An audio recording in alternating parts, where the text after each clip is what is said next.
Grace Mitchell had worked for 7 years at the Monarch, one of the most exclusive restaurants in Manhattan, without ever receiving a single complaint about her service.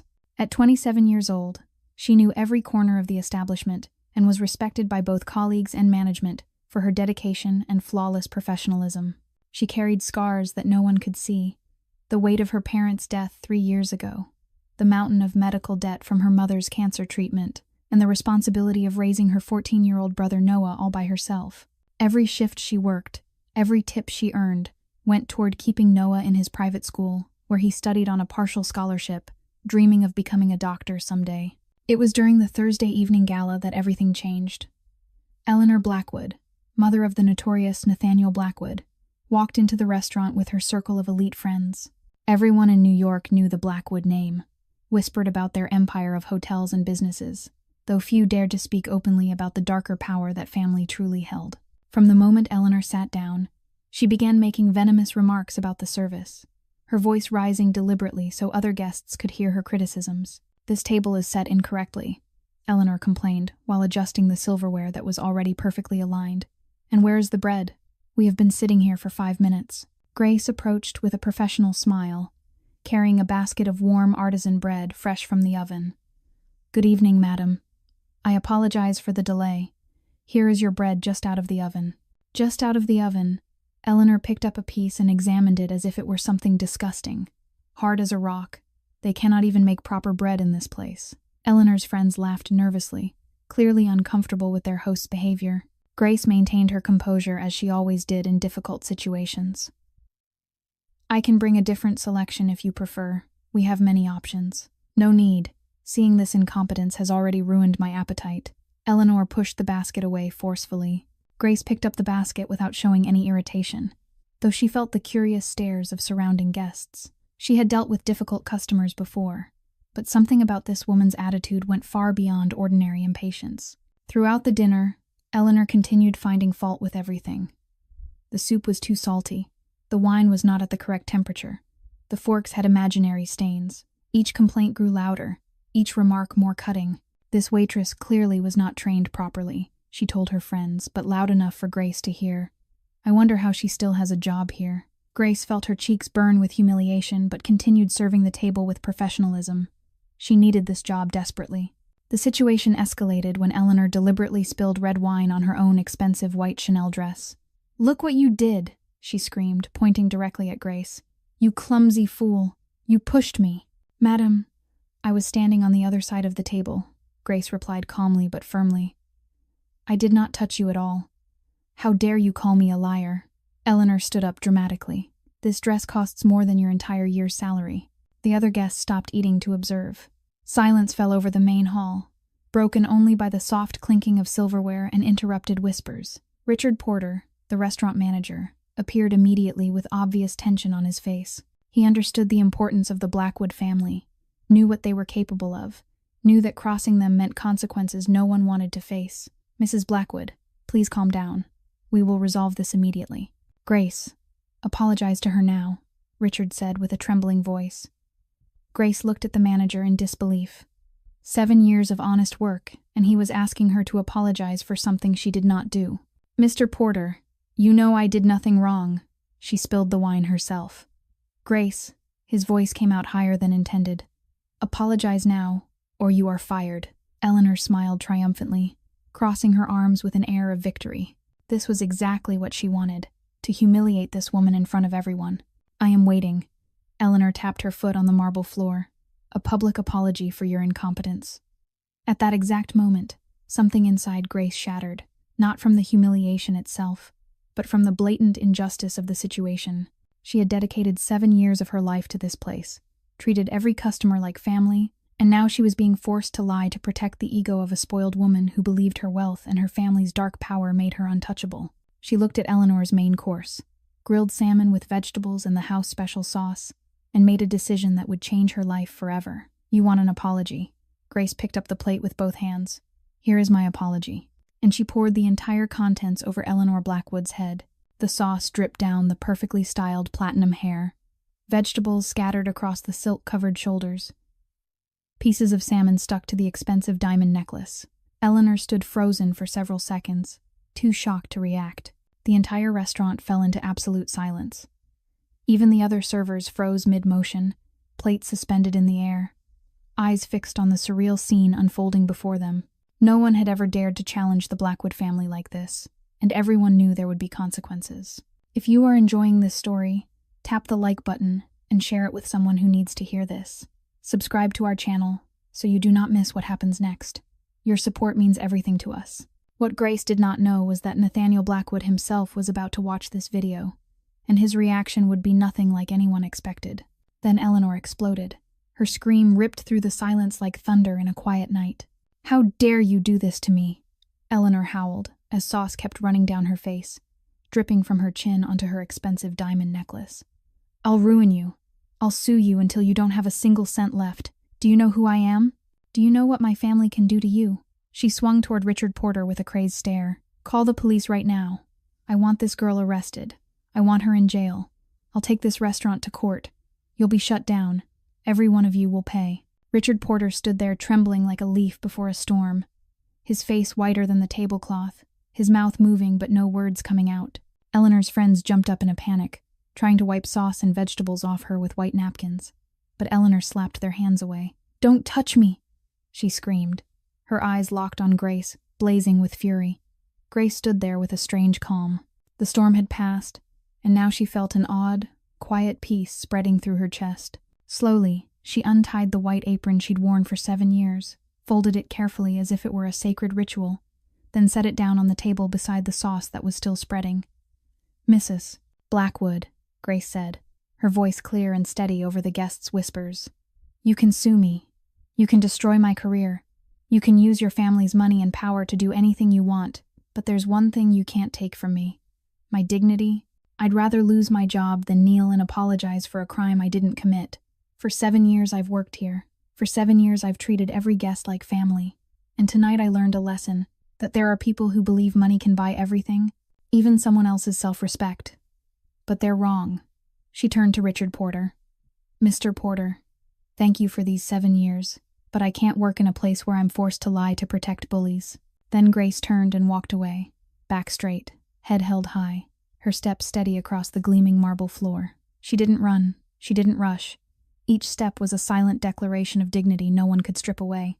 The guests watched her in silence, some with eyes full of admiration, some with worry for the fate of the young woman who had just dared to challenge one of the most powerful families in New York.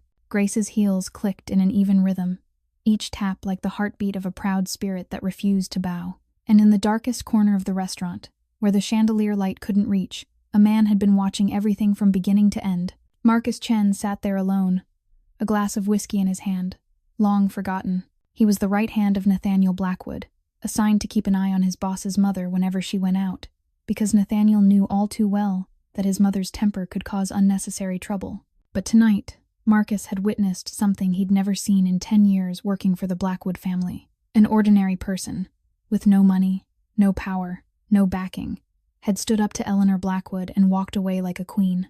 Quietly, Marcus pulled out his phone. He'd recorded the entire incident from the moment Eleanor began to harass her. His finger slid across the screen as he sent the video to Nathaniel with a short message. "You're going to want to see this." Then Marcus stood, left a few bills on the table, and silently walked out of the restaurant, heading in the opposite direction from Grace. Behind him, Eleanor was still screaming about lawsuits and revenge, but Marcus knew the most important thing tonight wasn't her rage.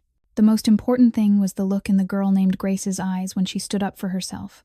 A look with no fear, no regret, only a flame Marcus had never seen in anyone who faced the Blackwood family. And he had a feeling Nathaniel would very much want to know about this woman. The moment Grace pushed through the glass doors of the Monarch and stepped onto the Manhattan sidewalk, the November night wind slammed into her face like a freezing slap.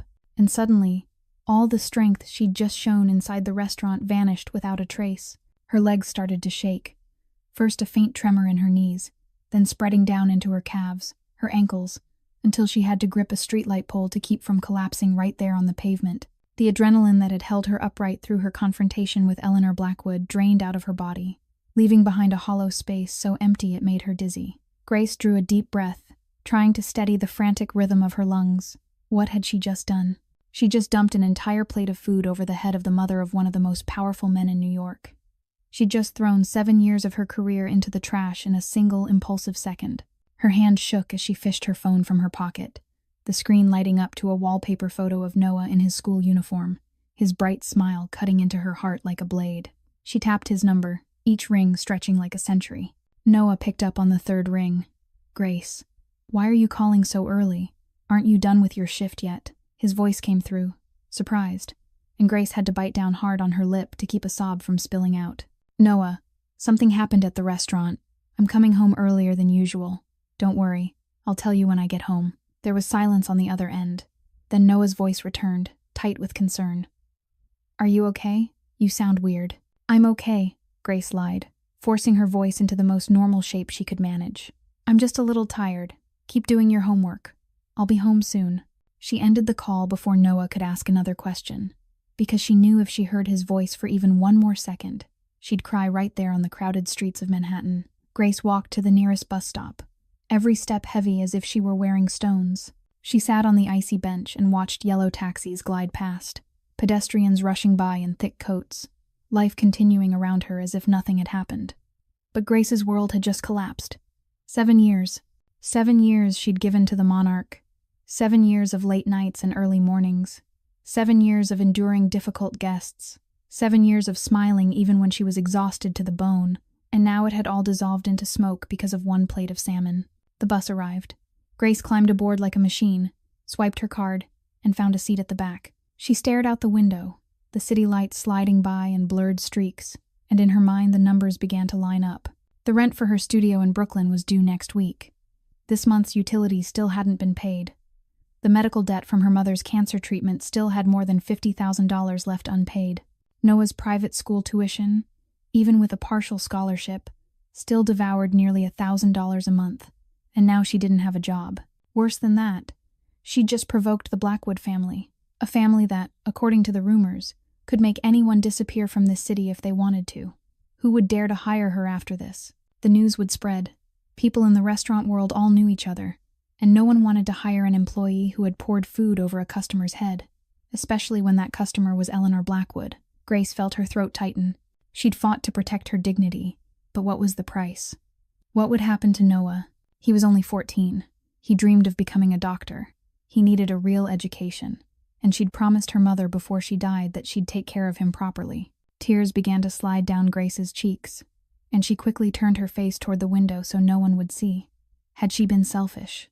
Had she put her own self-respect above her little brother's future? But then she remembered Eleanor's triumphant stare when she demanded Grace kneel and apologize. She remembered the humiliation of being forced to lie in front of dozens of people, and she knew that if she could choose again, she'd do the same thing. There were things you couldn't trade away, and dignity was one of them. The bus stopped near her apartment. Grace stepped down and drew a deep breath of Brooklyn's bitter night air. She didn't know what tomorrow would look like, didn't know where she'd find the money next week to pay the bills. But one thing she knew for certain. Tonight, she would have to face Noah and explain everything, and that might be the hardest thing she'd ever have to do. Grace pushed open the door to their tiny studio apartment, and the familiar scent of the vanilla candle Noah liked to light every night rushed into her nose. Noah was sitting at his desk by the window, but his books had been shoved aside, clearly unable to focus since the moment he'd gotten her call. The instant he saw Grace step inside, Noah sprang to his feet, his eyes sweeping her from head to toe as if searching for an injury. "Are you okay?" he asked at once, his voice thick with worry. "You said something happened? What happened? Did someone do something to you?" Grace looked at her brother, a 14-year-old boy who was already almost as tall as she was, his face still holding traces of childhood, but his eyes grown older too soon after the losses they'd had to carry. She took off her coat and hung it on the hook behind the door, then slowly sat down on the old sofa and patted the empty spot beside her. "Come sit with me," Grace said softly. "I'll tell you everything." Noah sat down next to her, his whole body taut like a drawn string. Grace drew a deep breath and began to tell him.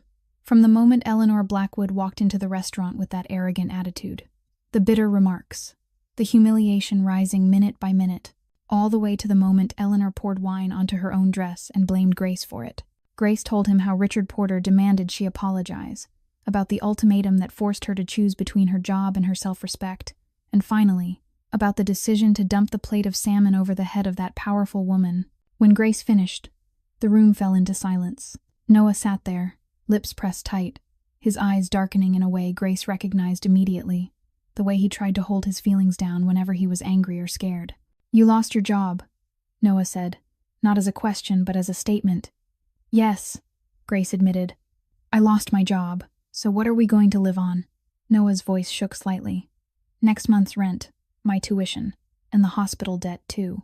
Grace felt her heart tighten as she listened to him list the financial burdens a 14-year-old shouldn't have to think about. "I'll find another job," she said, trying to keep her voice hopeful. "I've got 7 years of experience. Someone else will hire me." "But you made the Blackwoods angry," Noah said bluntly. "Everybody knows who they are. Nobody dares touch someone they hate." Grace didn't know how to answer, because he was right. But then Noah did something that took her completely by surprise. He turned to look straight into her eyes, and instead of blame or fear, something else lit up in his gaze. "You did the right thing," Noah said, his voice so firm Grace had to blink in shock. "She had no right to treat you like that. Nobody has the right to make you kneel and apologize for something you didn't do." "Noah," Grace started, but he cut her off. "Do you remember what Mom used to say?" Noah asked. "Mom always said money can be lost and earned again, but once you lose your self-respect, you never get it back. She said you can be poor, but you can't ever be cowardly." Tears began to gather at the corners of Grace's eyes when she heard him speak of their mother. She remembered the times their mother lay in her hospital bed, her body thin from chemotherapy, and still she'd told them they had to live with decency. They had to keep their heads high no matter how hard life got. "I'm scared I was selfish," Grace whispered. "I'm scared that because of my dignity, you'll have to suffer." Noah shook his head hard. "I'd rather quit school than let you be humiliated like that," he said, his voice catching. "I'd rather get a part-time job. I'd rather eat instant noodles every day. I'd rather do anything than watch you bow your head to someone like her. You're the one who's raised me these past 3 years. You're the one who's sacrificed everything for me, and I'm proud of you. I'm proud that my sister isn't the kind of person who submits to injustice." Grace couldn't hold it in anymore. She pulled her brother into her arms, holding him tight as if she was afraid he might disappear. Noah hugged her back, his shoulders trembling, and Grace realized he was crying too. The two of them sat there in their tiny apartment, holding each other in the late Manhattan night. Outside the window, the city lights that never went out. They didn't have much money. They didn't have power. They didn't have backing. But they had each other. And in that moment, Grace realized that was all she needed. "We're going to be okay," she whispered into his ear. "I don't know how, but we're going to be okay." Noah nodded in her arms. "I believe you," he said. "And if the whole world turns its back on us, we'll still have each other." That night, the two of them slept on the small sofa, like those first days after their mother died when they couldn't bear the loneliness of their separate rooms. Grace didn't know that tomorrow morning, her life would change in a direction she never could have imagined. Morning sunlight slipped through the gap in the worn-out curtains and pulled Grace from her restless sleep on the sofa. Noah was still curled up beside her, his steady breathing the only sound in the quiet apartment.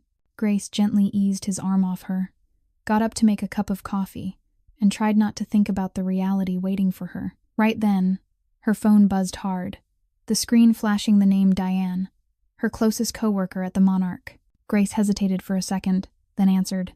"Grace, oh my God, Grace, are you on social media right now?" Diane's voice came out breathless, like she'd just run a marathon. "You have to look. Your video is everywhere." "What video?" Grace asked, her heart starting to pound faster. "Last night's video," Diane nearly shouted. "Someone recorded the whole thing and posted it online. It's gone insanely viral. Millions of views overnight. The Brave Girl hashtag is trending #1 on Twitter." Grace nearly dropped her phone. She hurried to open her social media app and couldn't believe her eyes. The video of her dumping food over Eleanor Blackwood's head already had more than 5 million views, and the number was still climbing by the second. Comments flooded in like a waterfall, messages from strangers pouring into her inbox without stopping. "You're a hero," one person wrote. "Finally, someone had the guts to stand up to arrogant rich people." "I'd do the exact same thing if I were in her situation," someone else commented. "Dignity isn't for sale." But not everyone was on Grace's side. "She's unprofessional," one account wrote. "No matter how difficult a customer is, a server has no right to act like that. She deserved to be fired. She'll never find work in this industry again." Another person sneered. The public split into 2 clear camps, arguing fiercely under every post. The ones who supported Grace praised her as a symbol of standing up against class injustice. The ones who opposed her said she'd acted thoughtlessly and destroyed her own career in a stupid, impulsive moment. But whichever side they chose, everyone agreed on one thing: this girl had real nerve. Grace scrolled farther, and her heart stuttered when she saw comments mentioning the Blackwood name. "She's dead for sure," someone wrote. "Does she even know who the Blackwoods are? They're not the forgiving type. She touched Nathaniel Blackwood's mother." Someone else wrote with a skull emoji. "Pray for her." The story wasn't spreading only among ordinary people. In places where the media spotlight didn't reach, in VIP rooms of high-end nightclubs, in closed-door meetings of the underground business world, the tale of the waitress who dared to challenge the Blackwood family traveled from mouth to mouth like a legend. "Did you hear?" a casino boss murmured to his partner. "Some girl dumped a whole plate of food over Eleanor Blackwood's head, right in the middle of the restaurant, in front of 100 people. "That's crazy," the partner said. "Doesn't she know who Eleanor's husband used to be? Doesn't she know what her son is holding in his hands? Or maybe she does and she still did it." The casino boss took a sip of whiskey. "And that's even scarier." In New York's underworld, recklessness was respected, but blind recklessness was despised, and nobody knew which kind this waitress named Grace Mitchell was. Some people bet she'd disappear within a week. Some people bet the Blackwood family would make an example of her to warn anyone who ever dared to oppose them. But everyone agreed that no matter how it ended, this was the first time in decades someone had dared to publicly humiliate a member of the city's most powerful dynasty. Grace sat there on her cheap kitchen chair, staring at the phone in her hand as if she were watching someone else's life. She didn't want fame, didn't want to become the center of a social media war. She only wanted to be treated like a human being with dignity. But now it was too late. The whole world knew her face, knew her name, and most important of all, the Blackwood family knew too. Noah woke up, rubbing sleep from his eyes. "What are you watching?" he asked. Grace didn't know how to answer. She didn't know that somewhere else in the city, in the penthouse at the top of Blackwood Tower, a man was watching that video again and again, with an expression no one could possibly read. The penthouse on the highest floor of Blackwood Tower looked down over all of Manhattan like a king surveying his kingdom. Early sunlight poured through the floor-to-ceiling reinforced glass, lighting up a vast space furnished with expensive, dark-toned pieces and art worth millions of dollars. Nathaniel Blackwood stood before the wall of glass with his back to the room, holding a cup of black coffee with no sugar. He was only 36. Yet he already held an empire his father had spent a lifetime building. Tall, broad-shouldered, black hair slicked neatly back, a sharp angled face with a jawline that looked carved from stone, and eyes the color of cold gray winter storms. In the legitimate business world, people knew him as a brilliant businessman who owned a chain of 5-star hotels and high-end real estate. But in the underworld, the name Nathaniel Blackwood made even the toughest men lower their heads. He wasn't like his father. He didn't like displaying power through violence. He preferred silence, calculation, and waiting. His enemies often didn't know they were dead until it was too late. A knock sounded at the door. Nathaniel didn't turn, but he knew exactly who it was. "Come in, Marcus," he said, his voice low and flat, like a lake without a ripple. Marcus Chen stepped inside, his black suit flawless as always, his expressionless face the result of more than 10 years working at Nathaniel's side. "Boss, I've got something," Marcus said, moving to the glass table and setting his phone down. "I sent you this video last night, but you probably haven't watched it yet." Nathaniel turned, one eyebrow lifting slightly. "What video?" "About your mother," Marcus replied. "Something happened last night at the Monarch." Nathaniel set his coffee down, walked to the table, and picked up the phone. He pressed play, and the room fell silent as the video ran. Nathaniel watched from beginning to end without saying a word, his face giving nothing away. When the video ended, he didn't speak. He just dragged the slider back to the start and watched again, and again, and again. Marcus stood quietly, watching his boss with curiosity he kept carefully hidden. He'd braced himself for rage, for orders of revenge, for a command to find that reckless waitress and ruin her life. But none of that happened. Instead, on the 5th viewing, Nathaniel suddenly paused the video at a specific moment and zoomed in. It was the instant right before Grace lifted the plate, when she looked straight into Eleanor's eyes without a trace of fear. "What do you see in her eyes?" Marcus asked, breaking the silence for the first time. Nathaniel didn't answer right away. He kept staring at the screen, at the eyes of a stranger daring his mother, daring his entire family, daring everything this world believed no one would ever touch. And then something happened that Marcus never thought he'd see. Nathaniel smiled. Not the cold smile he used when facing enemies, not the polite smile he wore for business partners, but a real smile, the corner of his mouth lifting with something like amusement, even admiration. "She isn't afraid," Nathaniel said, and his voice carried a note Marcus had never heard before. "My mother threatens her. The manager threatens to fire her. The whole restaurant is staring at her, and she isn't afraid. Even knowing who our family is, she still stands straight and does what she believes is right." Marcus nodded. "She's either very brave or very crazy, or both," Nathaniel said. And he liked that. He liked people who wouldn't bow. All his life, Nathaniel had watched people kneel before the Blackwood family's power. Politicians, businessmen, the ones the public called powerful, all of them lowered their heads in front of a Blackwood. He was used to fear in other people's eyes, used to flattery and obedience. And he hated it, hated the falsehood, hated cowards hiding behind masks of respect. But this girl who was only an ordinary waitress with no money and no power, had stood up and done what none of those powerful people dared to do. "Marcus." Nathaniel set the phone down and looked his right-hand man straight in the eye. "I want to know everything about her. Full name, address, background, family, everything." "Immediately, boss," Marcus said. "But can I ask why? What are you going to do with her?" Nathaniel walked back to the window and looked down at Manhattan, small beneath his feet. "I don't know yet," he said. "But someone who can stand in front of the Blackwood family without trembling. That's the kind of person I want to meet. She's not like anyone I've ever seen, and that makes me curious." Marcus left to carry out the order, leaving Nathaniel alone in the vast penthouse. He reopened the video and watched one more time, this time focusing on the moment Grace stepped out of the restaurant with her head held high. There was something in the way she walked, in her calm in the middle of a storm, that wouldn't let him look away. And for the first time in many years, Nathaniel Blackwood felt something in his cold chest that he'd thought had died a long time ago. Nathaniel's phone rang less than an hour after Marcus left. He glanced at the screen, saw the word mother, and knew immediately this call wouldn't be pleasant. He drew a deep breath and answered. "Nathaniel." Eleanor's voice came through sharp as a knife. "Have you watched the video yet? Have you seen what that employee did to your mother?" "I've watched it," Nathaniel replied calmly. "Then why are you still standing there?" Eleanor nearly screamed. "You need to find that girl. You need to ruin her. I want her to never be able to find work anywhere in this country. I want her to kneel and apologize to me in front of the whole world. I want her to learn the price of touching the Blackwood family." Nathaniel stayed silent for a long moment, long enough that Eleanor had to speak again. "Are you listening to me, Nathaniel?" "I am," he said, "and my answer is no." The silence on the other end stretched so long Nathaniel thought the call had dropped. Then Eleanor's voice returned, lower, more dangerous. "What did you just say?" "I said no, Mother," Nathaniel repeated, his tone still as calm as if they were discussing the weather. "I won't ruin her." Eleanor laughed, bitter and disbelieving. "You're protecting the employee who dumped food on your mother's head. Are you insane, Nathaniel? The whole world is laughing at me. That video is everywhere. Our family's reputation is being stained, and you're saying you won't do anything." "Our family's reputation, or yours?" Nathaniel asked.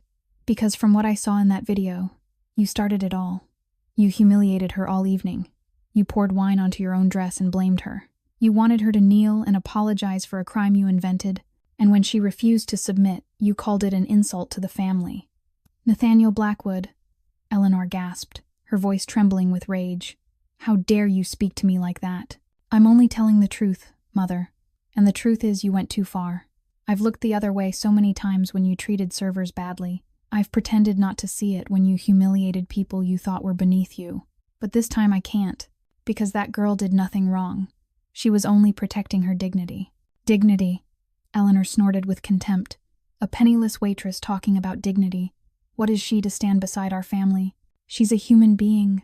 "Mother," Nathaniel said, and his voice dropped a degree colder.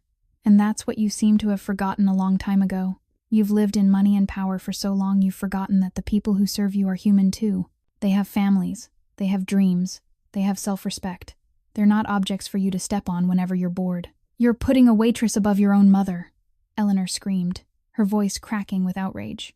"I'm putting what's right above what's unreasonable," Nathaniel replied. "And if you can't accept that, that's your problem, not mine." "Fine," Eleanor said, her tone turning threatening. "If you won't do it, I'll do it myself. I've got enough connections to turn that girl's life into hell without your help. I'll show her what it means to anger Eleanor Blackwood." "You won't do anything," Nathaniel cut in, and his voice shifted from calm to ice cold. "This isn't a request, Mother. It's an order. You won't touch her. You won't touch her family. You won't touch anything connected to her. And if you dare do the opposite of what I just said, you'll deal with me, not as your son, but as the head of the Blackwood family." The silence after that was heavy as lead. Never in all his 36 years had Nathaniel dared to speak to his mother in that tone. Never had he used his power to threaten her. And both of them knew something had changed forever between them after this conversation. "You'll regret this, Nathaniel," Eleanor said, her voice trembling with anger and hurt. "I don't know what spell that waitress has put on you, but I'll find out, and then you'll see I was right." She hung up before Nathaniel could answer. He stood there in the silent penthouse, staring down at the phone in his hand. He'd just chosen to protect a stranger instead of standing with his own mother. And strangely, he didn't regret it at all. 3 days passed like 3 centuries. Grace knocked on the doors of 17 different restaurants across Manhattan and Brooklyn, from places as upscale as the Monarch to small corner diners. The result was painfully the same every time. At first, everything seemed to go smoothly. Managers looked at her 7 years of experience with impressed eyes, nodded at the positive feedback from her former coworkers, and acted ready to hire her on the spot. But then they asked for her name, and the moment the name Grace Mitchell left her lips, everything changed. Their eyes dimmed, their smiles vanished, and polite but final refusals spilled out as if rehearsed. "We'll get back to you," they said, but Grace knew no call would ever come. "The position has already been filled," they lied, even while the hiring sign still hung in the window. "You're not the right fit for our style," they said, without giving her a chance to prove anything. By the 17th restaurant, Grace didn't have the strength left to pretend she didn't understand what was happening. A kind manager at a small place in Queens finally told her the truth. "Miss Mitchell, I'm very sorry, but nobody in this industry dares to hire you. Your name is blacklisted. Everyone knows what you did to Mrs. Blackwood, and nobody wants trouble. That family can shut down any restaurant they want with one phone call. I've got a family to feed. I can't risk it. I'm sorry." Grace left that diner with legs that felt made of lead. She'd known this would happen. Noah had warned her that very night. But hearing someone say it to her face, that an entire industry had turned its back on her, still hit like a punch to the gut she hadn't been ready for. When she got home, Grace opened her savings book and stared at the number shrinking day by day. This month's rent was paid, but what about next month? The utility bill was already due. The medical debt payment would come in 2 weeks. And Noah's tuition for the next term had to be paid within a month. With what she had left, she could last about 6 weeks if she squeezed everything down to the bone. No eating out, no buying anything that wasn't necessary. But what came after 6 weeks? If nobody would hire her, 6 months or 6 years wouldn't change a thing. Noah noticed the change, even though Grace tried to hide it. He saw her get up at 5 every morning to go to interviews, saw her come back with red-rimmed eyes and a strained smile, saw her sitting at the kitchen table at midnight, staring at the pile of bills. But he didn't ask. He didn't want to add pressure. Instead, he quietly ate less at breakfast, lied that his school had a free lunch program, so he didn't need to bring food, turned off his bedroom light earlier to save electricity. He also secretly went online to look for part-time jobs for high school students, even though he knew Grace would never allow it. On the 3rd night, after Noah fell asleep, Grace sat alone in the dark and looked around their tiny studio apartment. It was the only place the two of them could call home after their parents died. Not big, not fancy, but theirs. The result of years of stretching every dollar until it hurt, and now she was considering selling it. If she sold the apartment, she could pay off the medical debt and still have enough money to rent a smaller room, enough to keep Noah in school while she tried to find a way through. But it would also mean giving up the last thing that connected them to their parents. Giving up the memories of family dinners in that small kitchen, of her mother's laughter echoing through the living room, of her father's silhouette reading the newspaper by the window. Grace dropped her head onto the table, her shoulders shaking, not from crying, but from exhaustion. She'd fought to keep her dignity, but the price might be everything she had left, and she didn't know how much longer she could hold on.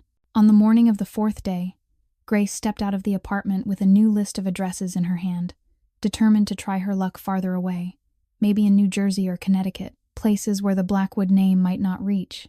She had just finished locking the door when she froze in place. A glossy black Maybach was parked right in front of her old building, standing out in the working-class neighborhood like a diamond in a pile of gravel. That kind of car cost at least $500,000, 10 times the value of the apartment she was considering selling. Grace's heart lurched when the car door opened and an Asian man in a flawless black suit stepped out. She recognized him instantly, even though she'd only caught glimpses of that face in online photos when she searched for information about the Blackwood family. Marcus Chen, Nathaniel Blackwood's right hand, the man who, according to rumors, had made an entire Bronx gang vanish in a single night. Grace took a step back on instinct, her spine pressing against the wooden door behind her. They came to take revenge. This was the ending she'd feared for 3 days. She thought of Noah inside, praying he wouldn't open the door no matter what he heard. "Miss Mitchell," Marcus said, his tone strangely calm in front of someone who was clearly terrified. "I'm not here to hurt you." Grace didn't answer. Her eyes flicked left and right, looking for a way out, even though she knew that if Marcus Chen wanted to do something to her, running would be useless. "I've got something for you," Marcus said, slipping a hand into his suit pocket. And Grace nearly stopped breathing, but what he pulled out wasn't a gun or a knife. It was a small black business card with gleaming gold lettering. He walked a few steps closer, then stopped at a respectful distance and held the card out to Grace. "Nathaniel Blackwood wants to meet you." Grace stared at the card as if it were a poisonous snake. "Meet me for what?" she asked, her voice coming out rough. "To threaten me in person, instead of over the phone. To tell me exactly how your family is going to ruin my life." "No," Marcus replied simply. "Mr. Blackwood only wants to talk." Grace let out a bitter laugh. "Talk," she repeated, with a sharp edge. "The son of the woman I dumped food on wants to talk to me. And you think I'm stupid enough to believe that?" Marcus didn't look offended by her tone. His face remained as calm as still water.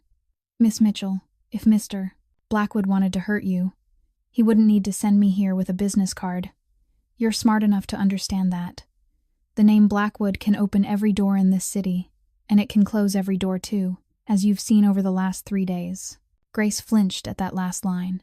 He knew where she'd interviewed, how many times she'd been turned away. They'd been watching her from the beginning. "So if it's not a threat, what is it?" she asked, her voice still tight with caution. "I don't know," Marcus answered honestly. "Mr. Blackwood didn't tell me why. He only said he wants to see you, and I was instructed to assure you this is an invitation, not a summons. You have every right to refuse." Grace looked into Marcus's eyes, trying to find any sign of deception, but she saw nothing except the professional indifference of someone used to keeping his emotions sealed. "If I refuse, then what?" she asked. "Then I'll leave, and you'll never see me again," Marcus said. "But Miss Mitchell, allow me to tell you one thing truthfully. I've worked for the Blackwood family for more than 10 years, and this is the first time Nathaniel has asked me to personally invite someone. Usually he doesn't care about anyone outside of business, but you seem to have made him curious, and Nathaniel Blackwood's curiosity isn't something that happens often." Grace took the card, her fingers trembling slightly as they touched its smooth, cold surface. The address printed on it was Blackwood Tower, the iconic Manhattan skyscraper she'd seen from afar 1,000 times, but never once imagined she would step inside. "When?" she asked, surprising even herself by considering it. "Whenever you're ready," Marcus replied, gesturing toward the Maybach. "But if you agree to go now, I can take you there." Grace glanced back at the apartment door behind her, thinking of Noah still asleep inside, of the stack of bills on the table, of the blurred future waiting ahead. She had nothing left to lose. In truth, she'd already lost almost everything. "Fine," she said, and wondered whether she was stepping into the wolf's mouth or taking hold of a chance fate had thrown her. "Give me 5 minutes to text my brother." The Maybach glided smoothly through Manhattan streets, carrying Grace from working-class Brooklyn into the city's center of power in silence. Marcus didn't say a word for the entire ride, and Grace didn't have the mood to talk. She stared out the window at skyscrapers slipping past like a dream, and wondered what she was doing. When the car stopped in front of Blackwood Tower, Grace had to tilt her head back until her neck ached just to see the top. 72 floors of glass and steel rose into the sky like a massive sword, reflecting the bright sunlight so sharply it hurt to look at. This was the symbol of Blackwood power, a silent declaration that this family stood above everything. Marcus led her through the main lobby, where polished black marble floors reflected their shadows like the surface of a still lake. Employees in perfect uniforms bowed to Marcus as they passed, their eyes flicking toward Grace with curiosity carefully hidden. A private elevator carried them to the 72nd floor, and Grace's ears rang from the pressure changing too fast. When the doors opened, she stepped into a completely different world.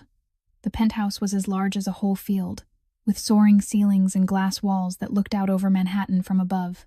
Luxurious dark interiors, art worth millions of dollars, antiques. Grace was sure belonged in a museum more than a home. The air felt different here, heavier, as if the walls themselves were breathing out power and threat. "Wait here," Marcus said, then disappeared behind a heavy oak door. Grace stood alone, feeling like a small fish thrown into the ocean.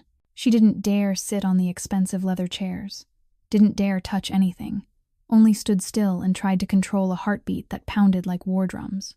Then she heard footsteps. Nathaniel Blackwood stepped out from the door Marcus had just disappeared through, and Grace understood immediately why people feared him so much. It wasn't because he was frighteningly tall, though he stood nearly a head above her. It wasn't because his sharp, cold face looked carved from stone, though that alone could make anyone hesitate. It was his eyes. Gray eyes as cold as a blizzard, sharp as a razor, cutting straight through her as if reading every thought in her mind. They were the eyes of someone who'd seen too much, done too much, and no longer flinched at anything. "Miss Mitchell," Nathaniel said, his voice low and even, like water moving under ice. "Thank you for coming." Grace swallowed, forcing her voice not to shake. "I don't think I had many choices." "Mr. Blackwood."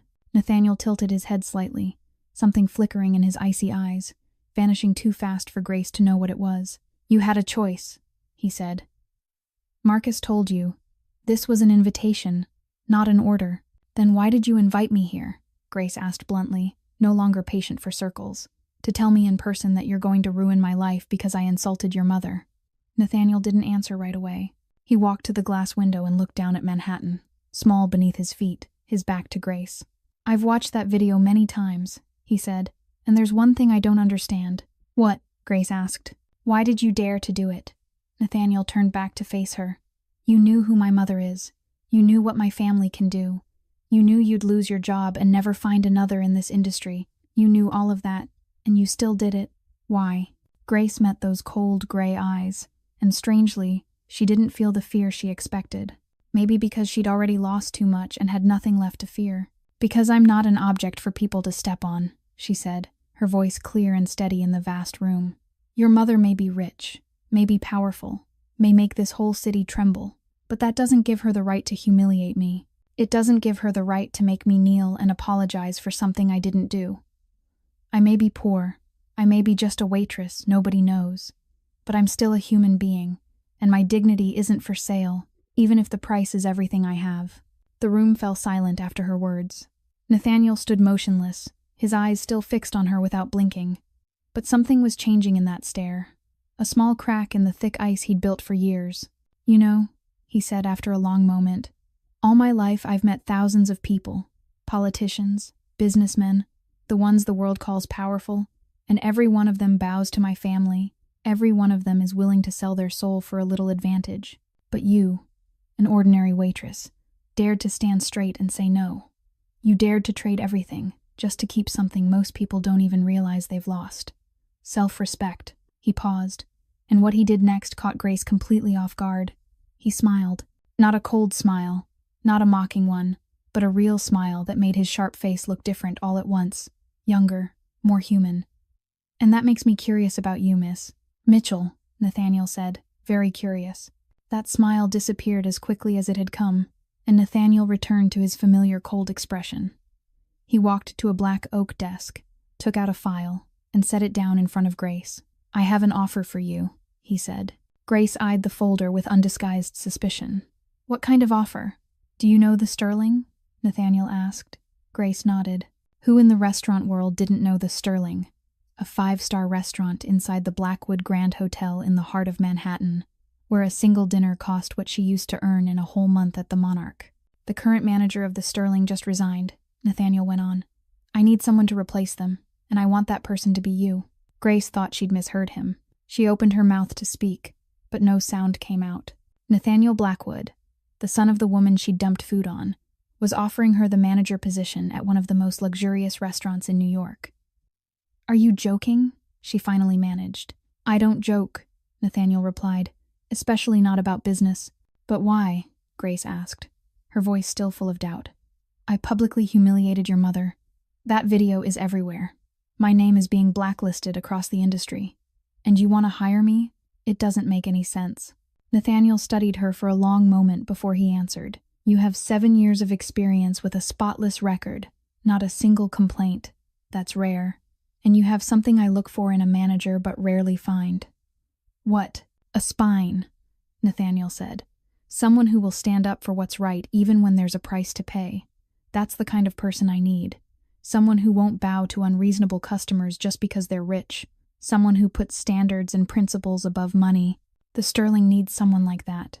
Grace still didn't believe it. And what about your mother? She'll never accept this.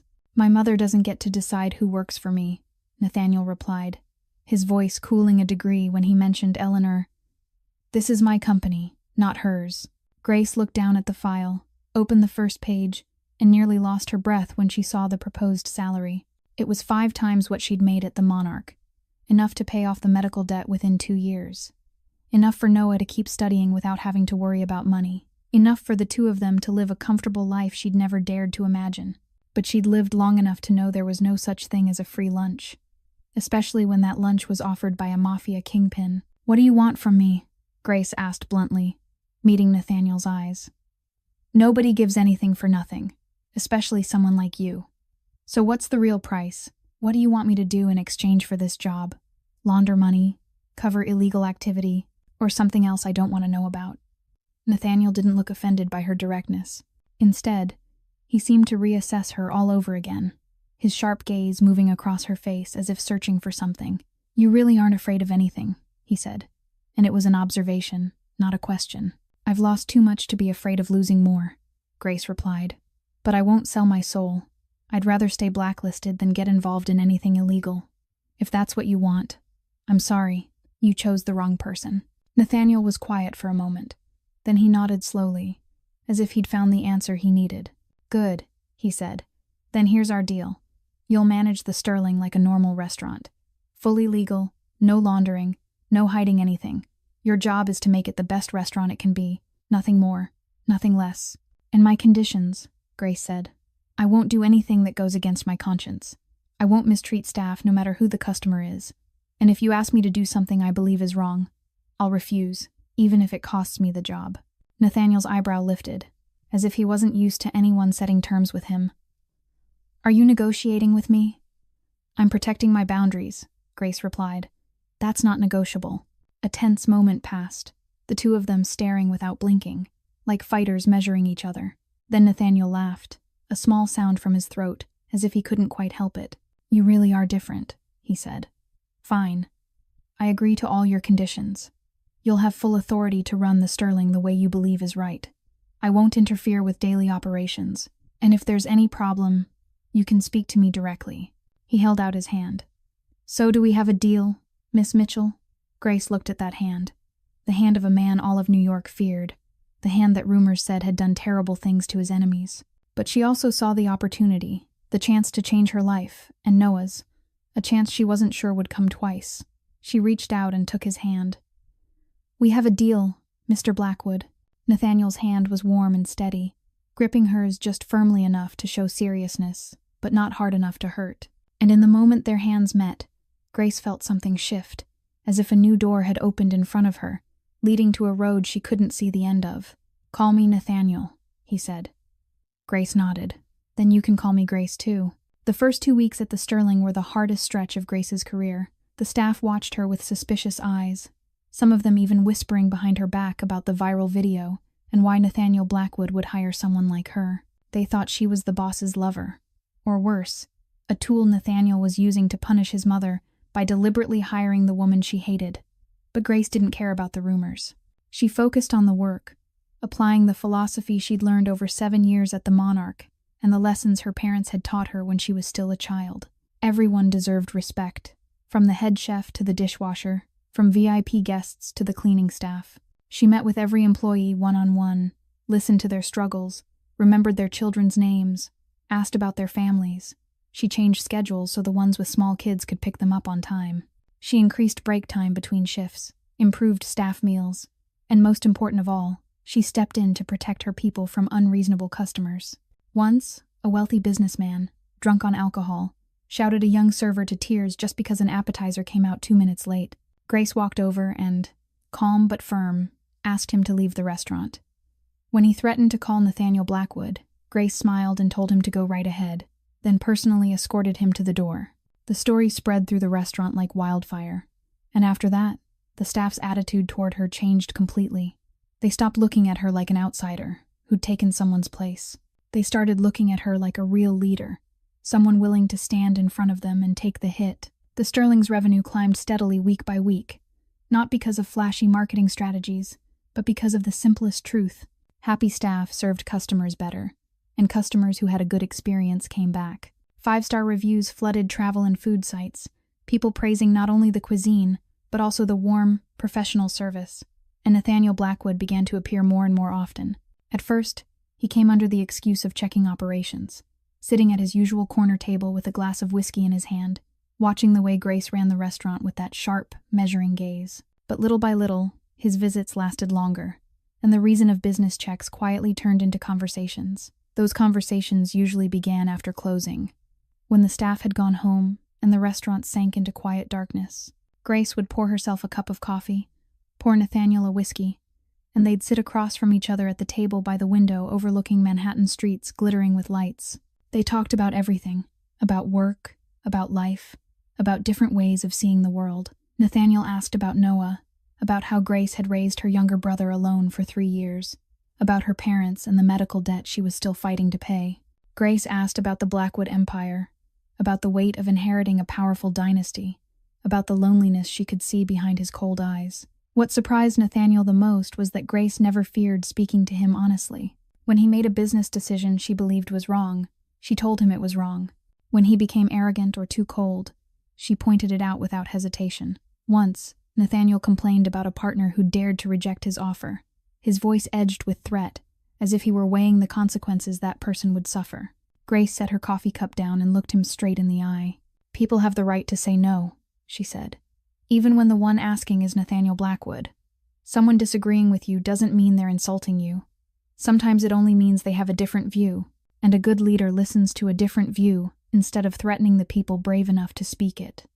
Anyone else who said those words to Nathaniel would have faced serious consequences, but with Grace, he only went quiet for a long moment, then nodded slowly. "You're right," he admitted, and it was the first time in his life Nathaniel Blackwood had admitted he was wrong in front of another person. Marcus Chen, who always stood in the corner whenever Nathaniel was present, watched it all with amazement he kept carefully hidden. He'd followed Nathaniel for more than 10 years, had seen his boss deal with enemies, partners, women who tried to get close for money and power. But he'd never seen Nathaniel like this, never seen his cold boss truly listen to someone, truly laugh at a clever remark, truly open himself about things he'd kept buried for years. Grace Mitchell was doing what nobody had ever done. She was touching the real man behind Nathaniel Blackwood's cold mask. And Marcus didn't know whether that was good or bad. But he knew one thing for certain. Everything was changing. And when everything changed around Nathaniel Blackwood, this whole city would have to change with him. One Friday night near the end of the month, Noah suddenly showed up at the Sterling.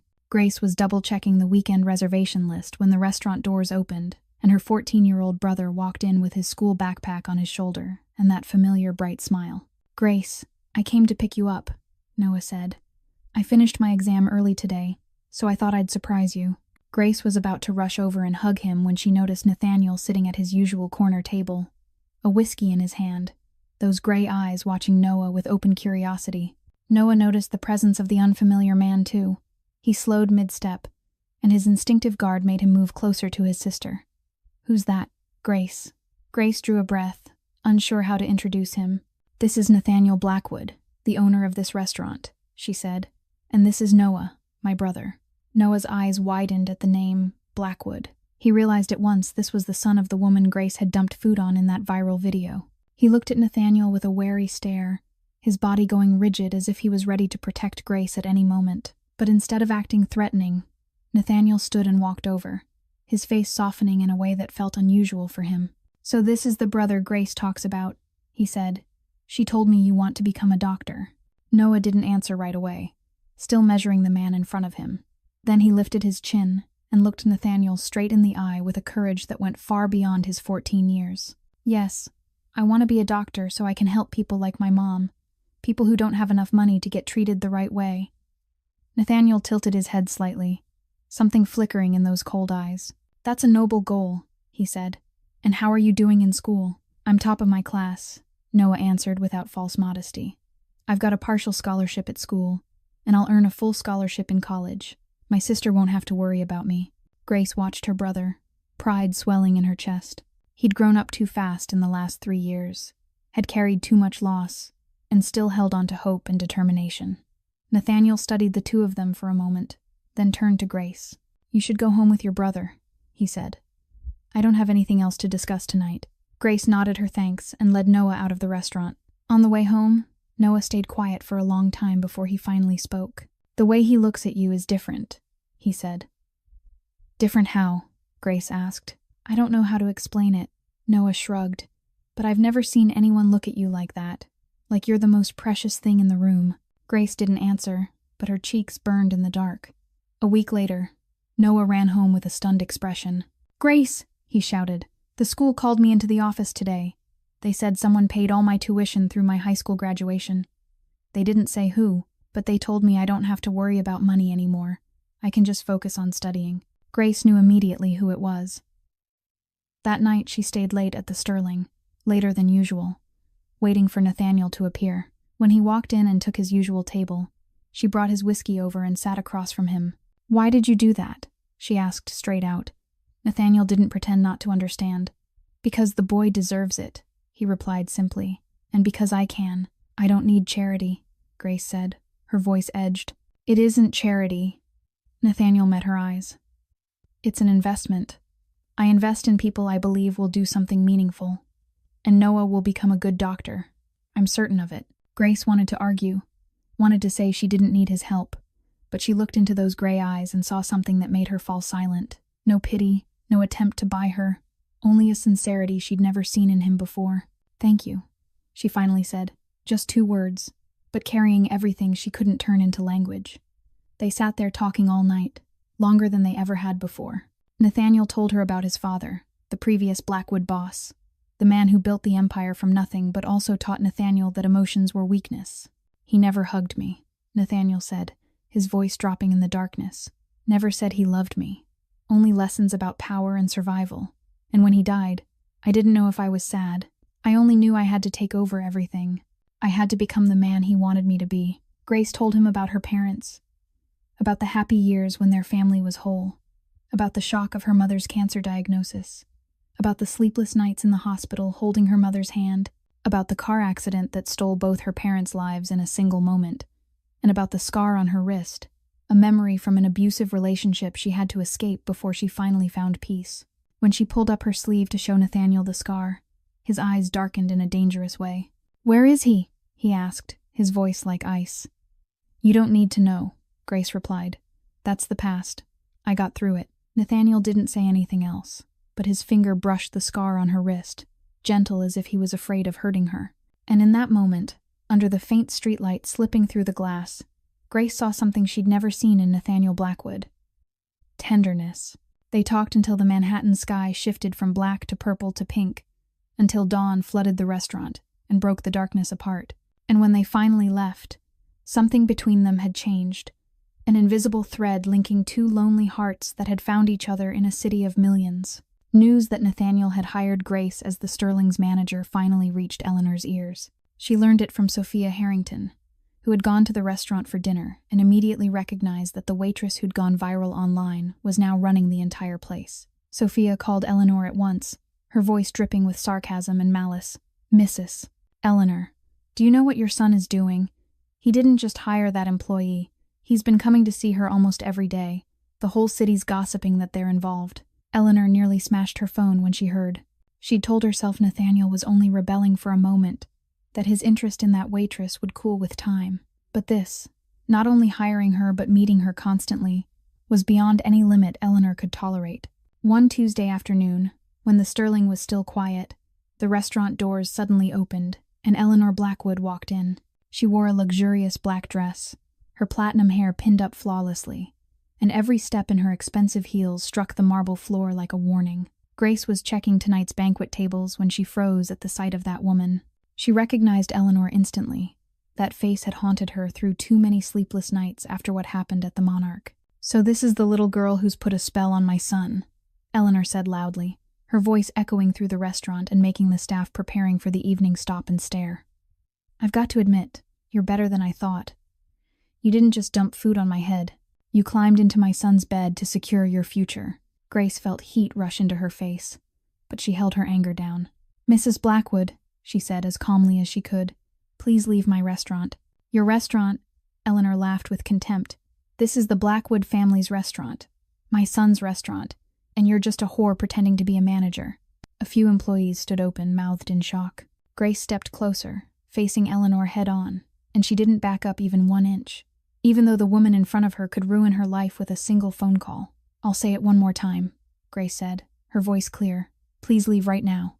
Eleanor took a step forward, her gaze vicious. "Who do you think you are?" Eleanor whispered, low enough that only Grace could hear. "Do you think Nathaniel truly cares about you? He's only using you to provoke me, and when he's tired of you, you'll be back to being the same penniless waitress you were before. But this time I'll make sure you never raise your head again. Not just you, your precious little brother too. I heard he's in private school dreaming of becoming a doctor. It'd be such a shame if something happened to that dream." Grace felt her blood turn to ice when Eleanor mentioned Noah. She could endure any humiliation aimed at her, but Noah was the line nobody was allowed to cross. "If you dare touch my brother," Grace said, her voice shaking, not with fear but with rage, "I swear to you." "What will you do?" Eleanor mocked. "Dump another plate of food on my head." The restaurant doors flew open, and Nathaniel walked in with a face like ice. Marcus came right behind him, clearly having alerted his boss the moment he discovered Eleanor was there. "Mother," Nathaniel said. Just one word, but it carried a storm. Eleanor turned to face her son, the smile on her lips never wavering. "Nathaniel, you came at the perfect time. I was talking to your employee." "Step outside and talk to me," Nathaniel cut in, his voice leaving no room for refusal. "Right now." Eleanor shot Grace one last threatening look before following Nathaniel out. They stood on the sidewalk in front of the restaurant, and the argument exploded. "You've crossed the line," Nathaniel said. "I warned you not to touch her." "She's using you," Eleanor screamed. "I'm your mother. I'm protecting you." "You're protecting your wounded ego," Nathaniel replied coldly. "Grace isn't using me. She didn't even want to accept any help from me. She's the only person in my life who's dared to speak to me straight without fear. The only person who looks at me like a human being instead of a mafia boss or a walking check." "Then what am I to you?" Eleanor demanded, her voice trembling with anger and hurt. "You're the person who's tried to control my life for 36 years, Nathaniel said bluntly. "You're the person who's never asked what I want, only cared about what I should become by your standards. And now that I've found someone who actually matters to me, you want to destroy it." Eleanor stood there stunned, hearing her son say it to her face for the first time in her life. "Listen to me, Mother." Nathaniel stepped closer, his voice dropping into a threatening whisper. "If you touch Grace or Noah, even a single hair, I'll cut you off completely. I'll strip your access to the family's assets. I'll make sure you have no influence left in this society. And you know I can do it. You know I don't make empty threats." Eleanor looked into her son's eyes, and for the first time in years, she saw absolute seriousness there. This wasn't Nathaniel in a moment of anger. This was Nathaniel who'd made a decision. "You'll regret this," Eleanor said. But the confidence she'd walked in with was gone. "No, Mother," Nathaniel replied. "The only thing I regret is that I didn't stand up to you sooner." He turned and walked back into the restaurant, leaving Eleanor alone on a Manhattan sidewalk. And for the first time in her life, she realized she could truly lose her son. Eleanor wasn't the kind of woman who accepted defeat.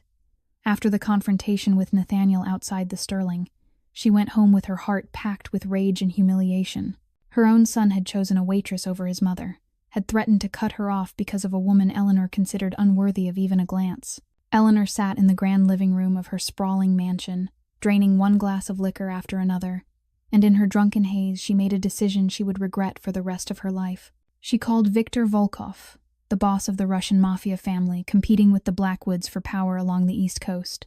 Volkov and Blackwood had been at odds since Nathaniel's father's time, a cold war smoldering for years, with both sides waiting for the chance to land a fatal blow. "Victor," Eleanor said into the phone, her voice thick with alcohol. "I've got information for you. My son has a weakness.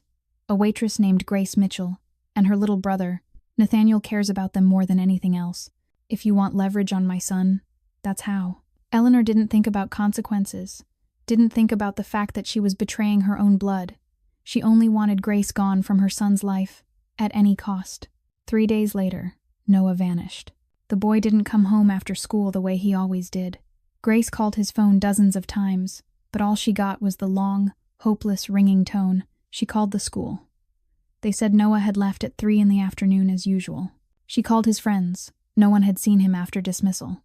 1 hour passed, then 2, then 3, and Grace began to truly panic. She ran into the street, asking neighbors, street vendors, anyone who might have seen her brother. No one had seen anything.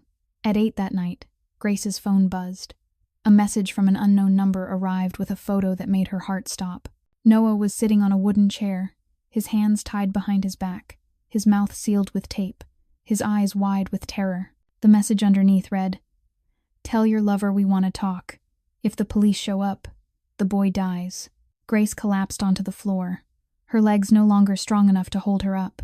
She didn't cry. She didn't scream.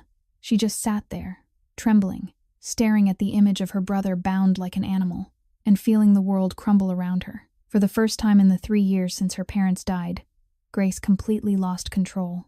She didn't know what to do, didn't know who to call, didn't know how to save her brother from people who were clearly willing to kill. With shaking hands, she called Nathaniel. He answered after the first ring. "Grace." His voice came through, full of concern the moment he heard her ragged breathing. "What's wrong?" "Noah," Grace whispered, her voice breaking. "They took Noah. They sent me a picture. I don't know what to do. Nathaniel, please. I don't know what to do." "Where are you?" Nathaniel asked, his voice turning to steel in an instant. "At home. Don't go anywhere. I'm coming now." Nathaniel hung up and turned to Marcus with a look his right hand had never seen before. In those gray eyes there was no usual calm left, only a cold, ruthless fury waiting to be unleashed. "Volkov," Nathaniel said. "Just that one word." Marcus nodded. He'd suspected it the moment he heard Noah was missing. The Volkov family was the only rival reckless enough to touch someone tied to Nathaniel, and they had to have had an inside source to know about Grace and Noah. "Mobilize everyone," Nathaniel ordered. "I want to find where they're holding the boy within 1 hour. Contact every source we have, promise them whatever money they want, and tell the men to be ready. There will be blood tonight." Marcus pulled out his phone and started making call after call. Within 15 minutes, the entire Blackwood underworld empire was on high alert. Enforcers were summoned from all over the city. Weapons were prepared. Vehicles were arranged. This wasn't a business operation or a negotiation. This was war. Nathaniel reached Grace's apartment in record time. He found her curled on the living room floor, phone in hand, eyes locked on Noah's photo without blinking. He crouched in front of her, gripping her shaking shoulders.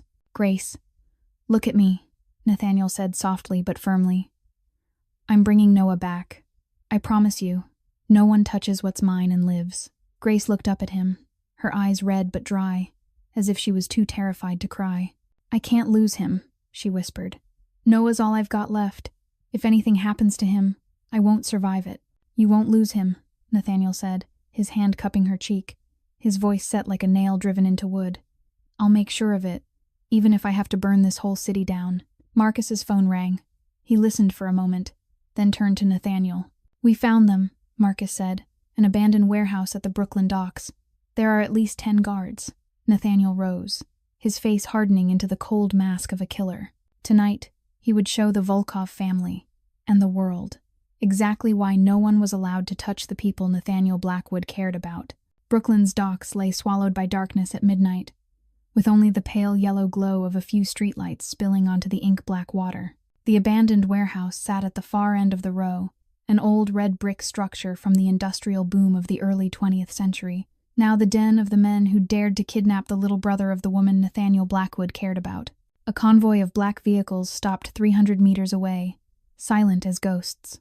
Nathaniel stepped out, his perfect black suit wildly out of place for what was about to happen, but he didn't care.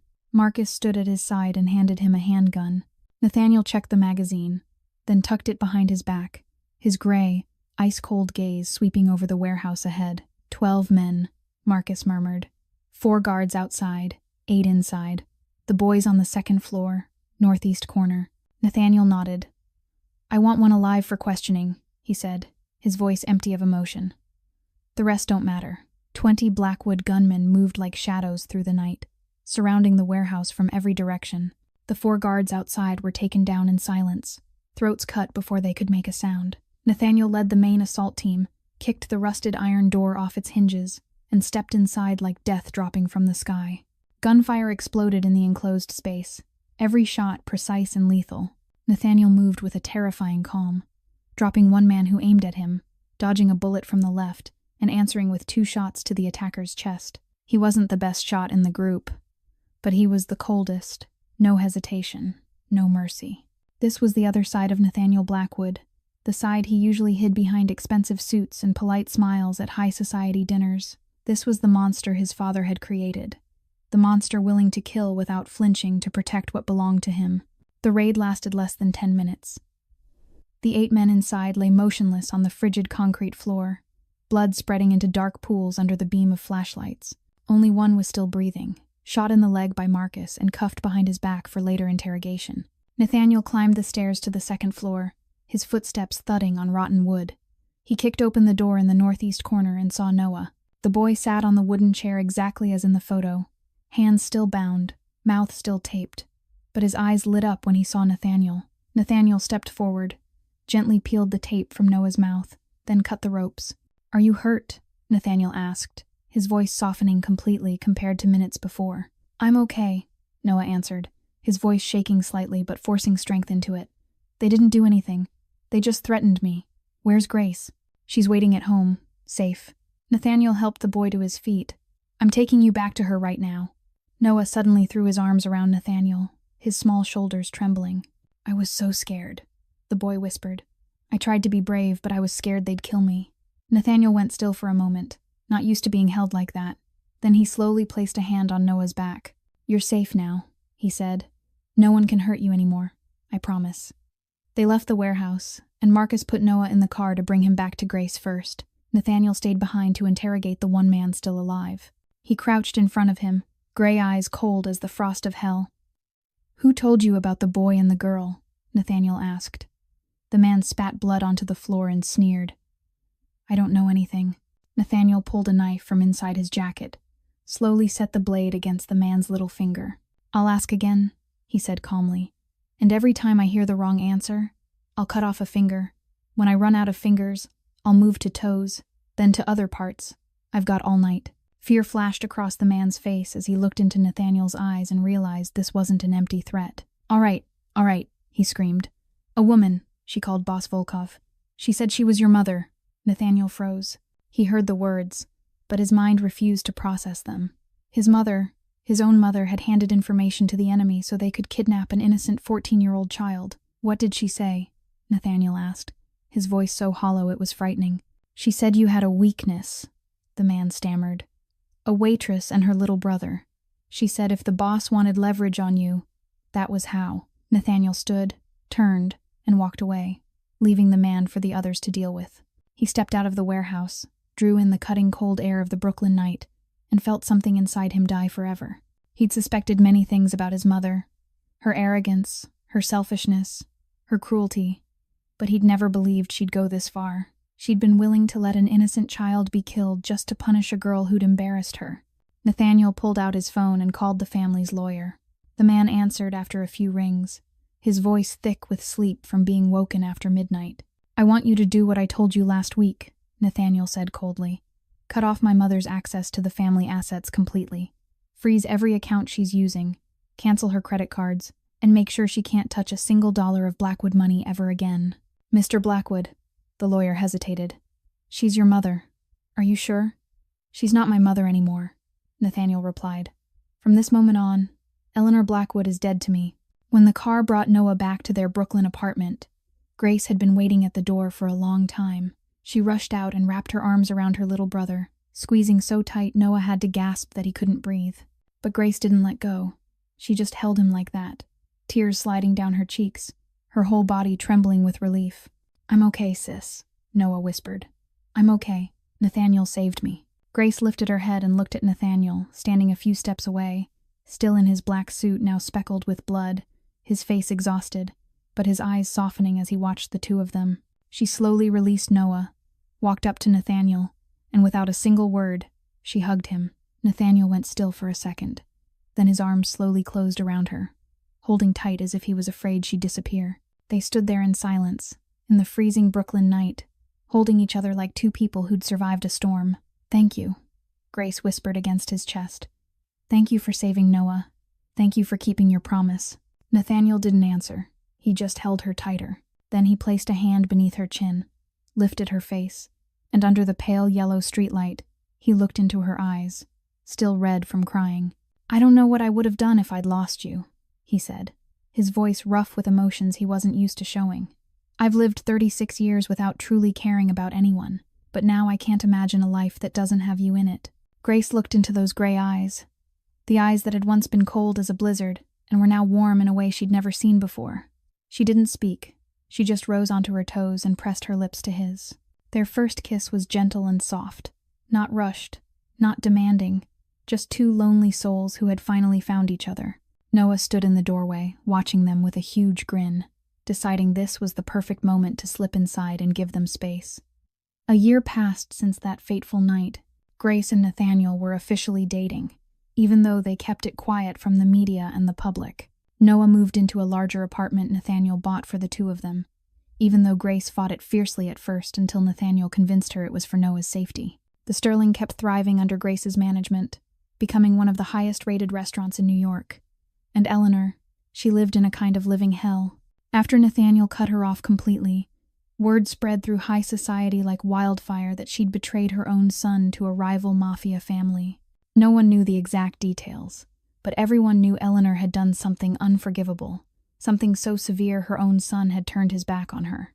The wealthy friends she used to dine with abandoned her one by one. Sophia Harrington, the first person to tell her about Grace, became the first to deny she even knew her. The exclusive clubs where Eleanor had been a member quietly revoked her status. Invitations to glittering parties stopped arriving at her mansion. Eleanor sat alone in the vast estate that now felt cold and hollow, and she didn't have enough money to keep all the staff, so she'd been forced to let most of them go. She lived off her meager personal savings, nowhere near enough to maintain the luxury she'd once considered normal. On long, sleepless nights, she stared at old photos of Nathaniel as a boy and wondered where she'd gone wrong. After 6 months drowning in alcohol and self-pity, Eleanor finally decided to see a therapist, not because she wanted to change, but because she couldn't bear the loneliness anymore. Yet those sessions slowly opened wounds she'd hidden her whole life. She spoke about a childhood with a cold mother who demanded perfection, about an arranged marriage to Nathaniel's father that she'd never truly wanted, about a fear of abandonment that drove her to control everything around her.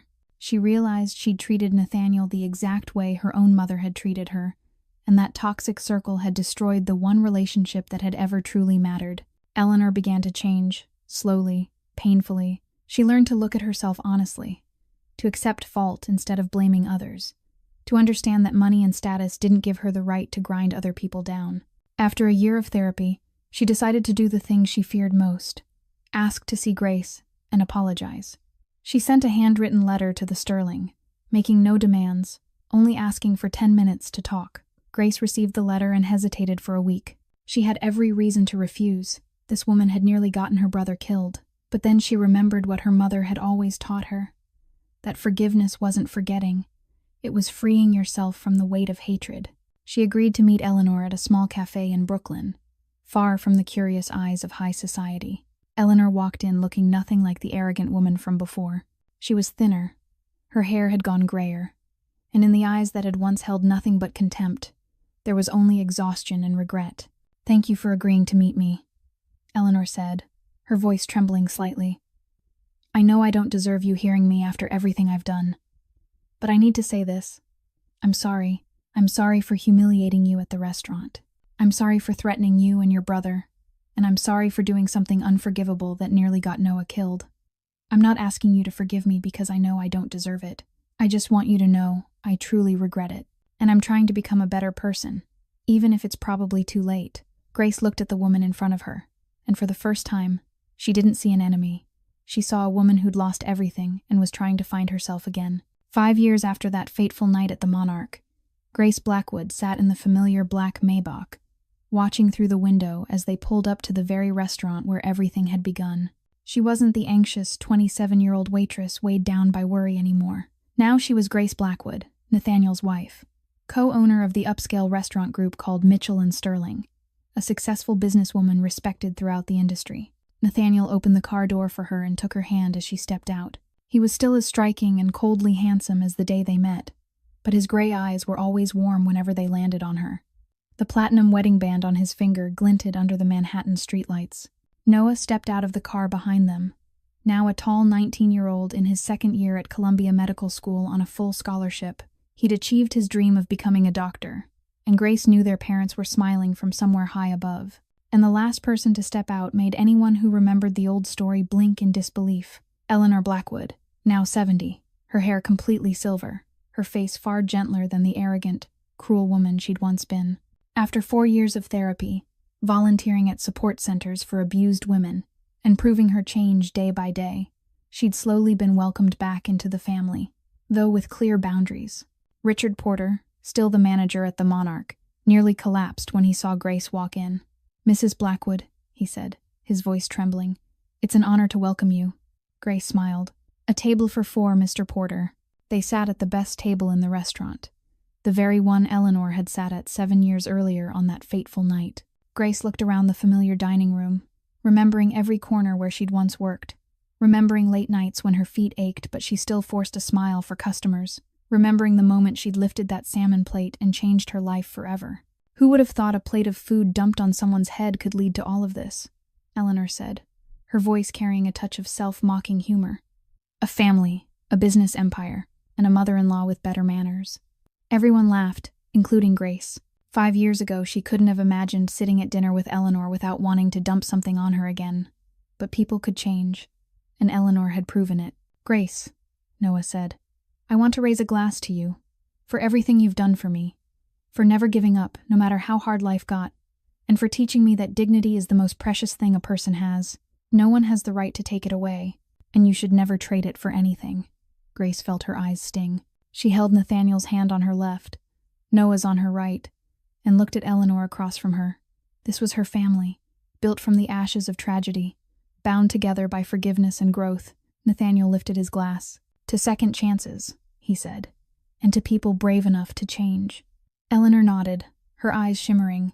"And to people kind enough to give others the chance to change," she added, looking at Grace with deep gratitude. They clinked their glasses, and Grace stared into the red wine glowing in candlelight. She remembered the red wine Eleanor had poured onto her own dress 7 years ago, remembered the blatant injustice of that night, and realized life had a strange way of turning its darkest moments into the beginning of something bright. Sometimes we have to lose everything to gain everything. Sometimes we have to stand up for ourselves even when we know the consequences could be terrifying. And sometimes the people we think are our enemies become family. That's the story of Grace Mitchell, the waitress who dared to stand up for her dignity in the face of power and wealth, and who, in the end, found the happiness she deserved. My dear friend, this story teaches us that dignity isn't for sale, that people can change if they truly want to, and that life always offers second chances to those brave enough to take them. How do you feel about this story? Have you ever faced a moment where you had to stand up for your self-respect? Share your thoughts in the comments below. We'd truly love to hear the stories from deep in your heart. If you enjoyed this story, don't forget to hit like, share this video with your friends and loved ones, and subscribe to our channel so you don't miss more moving stories every day. Wishing you and your family good health, joy, and peace. Goodbye for now, and I'll see you in the next video.